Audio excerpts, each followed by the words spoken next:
اس کی خصوصیت بیان کی گئی ہے. کیا ہے یہ؟ ہے اس کی حقیقت کیا ہے، اہمیت کیا ہے؟ سن رہے ہو نا؟ غور سے سنو، سانس روکو تو بتاتا ہوں اس کی عظمت جس کے لیے بیٹھے ہیں آپ. اللہ نزل احسن الحدیث، اللہ تبارک و تعالی نے سب سے حسین بات نازل فرمائی ہے. یعنی کائنات میں اگر کوئی حسین کتاب ہو سکتی ہے، انتہائی حسین، کہ اس سے حسین کوئی کتاب نہ ہو، تو یہ قرآن حکیم ہے. معنی کے اعتبار سے بھی حسین اور لفظوں کے اعتبار سے بھی حسین. کائنات کی سب سے خوبصورت کتاب اور کائنات کی سب سے حسین گفتگو کلام کون سا؟ یہ چیز ہے. سب سے خوبصورت کتاب، کتاب متشابہہ. فصاحت اور بلاغت میں ایک آیت دوسری آیت ہی کی طرح ہے. کہیں ایسا نہیں کہ فصاحت اور بلاغت میں کوئی زیادہ ہو کوئی کم ہو، ایسا کچھ بھی نہیں ہے. مثانیہ، بار بار پڑھی جانے کے لائق ہے. یہ میری کتنی ناولز پڑھی ہیں، بعض مصنفین کی تو زندگی بھر کی کتابیں میں پڑھ گیا. جیمس ہیڈلی چیز کو پڑھنے کا میرا وہ تھا انگریزی میں، تو تقریباً میں 150 سے زیادہ ناول ہے، خالی ایک رائٹر کی پڑھی ہے.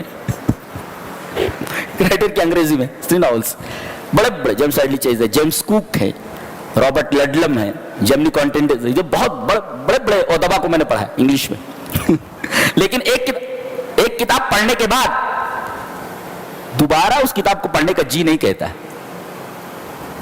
اس لیے کہ پہلا ہی پیج کھولو تو کہانی سمجھ میں آ جاتی ہے کہ انجام کیا. اچھا، وہ جو قاتل تھا جس کو وہ ڈک یعنی جاسوس تلاش کر رہا تھا، وہ تو گھر کا نوکر تھا. وہ پہلے پیج پر معلوم ہو جاتا کہ اس کہانی کا اینڈ کیا ہے، ہسٹری کہاں ختم ہوتی ہے. کتاب. لیکن یہاں کیا ہے؟ مثانیہ، بار بار جی کہتا پڑھنے کے لیے، اور جتنی بار پڑھو اتنا زیادہ اس سے محبت ہوتی چلی جاتی ہے، اس سے گہرا تعلق ہوتا چلا جاتا ہے. جتنی بار پڑھو اتنا زیادہ اس سے گہرا تعلق پڑتا چلا جاتا ہے. یہ عجیب و غریب کتاب ہے. میرے ایک دوست تھے، انہوں نے کہا کہ ارونگ ویلیس کی ایک بک پڑھی آپ. میں نے کہا کون سی؟ بولے دا سیکنڈ لیڈی. ہے اچھی کتاب ہے، پڑھو، لیکن بہت گندا رائٹر ہے، بہت گندا رائٹر، ولگر الفاظ استعمال کرتے ہو، سکیان الفاظ. لیکن کہانی بہت دلچسپ ہے، بہت زبردست. پلاننگ اس کی بہت غضب کی ہے. تو میں نے پڑھا ایک دفعہ اس کو، پوری کتاب ہے، بک ہے. ارونگ ویلیس نام ہے رائٹر کا. ناول کیا ہے؟ The second lady. بہت بہترین کتاب ہے. لیکن ایک دفعہ پڑھنے کے بعد دوبارہ کبھی پڑھا ہی نہیں. میرے ریک میں ہے، لگی ہوئی ہے. ٹھیک ہے، کیسے ہوا تھا وہ سب ٹھیک ہے. لیکن یہاں ایک آیت کو پڑھنے کے بعد بار بار اس آیت کو دیکھنے کا جی چاہتا ہے کہ کوئی نیا نقطہ ہے.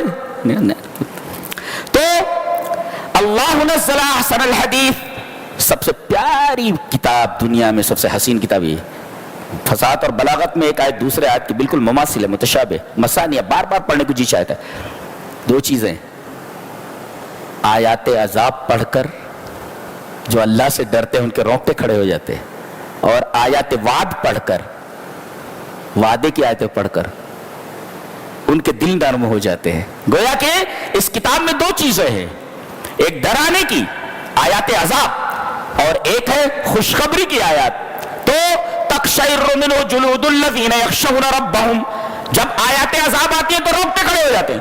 ثم تلین جلودہم وقلوبہم الی ذکر اللہ.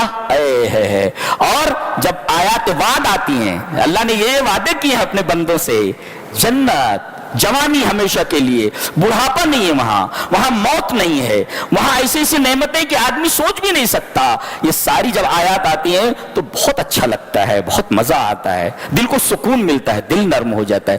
ثم تلین جلودہم، فرمایا ذالک ھدی اللہ القرآن، یہ قرآن اللہ کی ہدایت ہے. اور یہدی بہ اللہ من یشاء، جس کو چاہتا ہے قرآن کے ذریعے اللہ ہدایت دیتا ہے. اور بڑے خوش نصیب ہوتے ہیں وہ جن کو قرآن اللہ دیتا ہے اور قرآن کے ذریعے ہدایت دیتا ہے. یہ